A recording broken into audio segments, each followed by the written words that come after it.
همه میگن زشت و زیبایی بستگی به سلیقه داره، ولی تو این ویدیو حیواناتی رو میبینیم که باید خیلی دل مهربونی داشته باشین که بهشون بگین زیبا.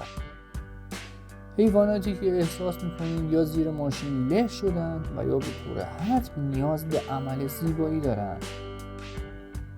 شماره 10. موش حفار برهنه. موش. نه بابا، منظورم این موش نبود. آره، این موش بود. موش حفار برهنه.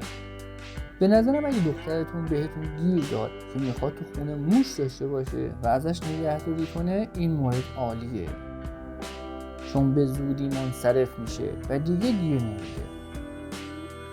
نکات جالب در مورد این موش اینه که این موش کلاً حس لامسه نداره و تحت هیچ شرایطی سرطان نمیگیره. ولی دعا کنین که دخترتون باهاش انس نگیره، چون برخلاف بقیه موش‌ها تا 30 سال عمر میکنه. میمون اوکاری تاس. اولش فکر کردم آبجوش ریختن رو کلش و از سوختگی اینجوری شده و خیلی دلم براش سوخت. ولی بعد که تحقیق کردم فهمیدم هرچی صورتش قرمزتر و تازتر باشه سالمتره و کارش برای پیدا کردن همسر عزیزش راحت‌تر میشه. شماره 8. بدلینگتون تریر. وقتی اسم سگ رو میاری و با یک گوسفند مواجه میشی حس جالبی نیست. من که فکر میکنم جد بزرگوار این سگ احتمالاً سگ گله بوده که احتمالاً عاشق یکی از گوسفندای گله شده و شیطنت کرده. شماره 7. قورباغه بنفشه هندی. قورباغه خودش یک کاندید قوی برای زشت بودنه. تا برسه به این نوع لزجش اصلاً دوست ندارم مجبور بشم طبق کتاب معروف برایان تریسی یکی از اینها رو قورت بدم. آخه اون چه دماغی هست تو آخر.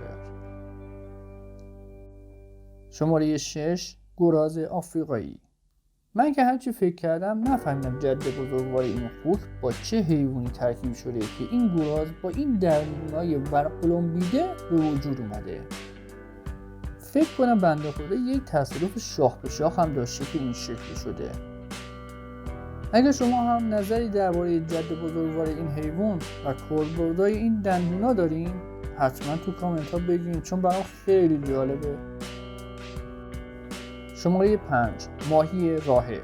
یک ماهی که فکر میکنی قبلا زیر تخت سنگ له شده و بعدش مدتی تو چاه نفت زندگی کرده و نتیجه شده این. باید درباره‌اش بدونی که این موجود یکی از گرونترین و پرخاصیت‌ترین ماهی‌های رستوران‌های لاکچری هست. اگر فکر می‌کنی این زشت‌ترین ماهیه، باید تا آخر ویدیو همراهمون باشی تا ببینی رتبه یک دست کدوم ماهیه که این در برابرش مثل طاووسه. شماره 4. کرکس کندور آمریکایی که جزء کرکس‌های در حال انقراضه که در آمریکا در یک منطقه حفاظت شده نگهداری میشه. آخه خداییش حالا این منقرض هم بشه چه اتفاقی میفته آخه؟ یعنی چی از من بیشتر داره که آمریکا اونو محافظت میکنه ولی من رو راه هم نمیده. شماره 3. خفاش سرچکشی که در آفریقا داره زندگی میکنه و دهن مردمشو با صدایش سرویس کرده.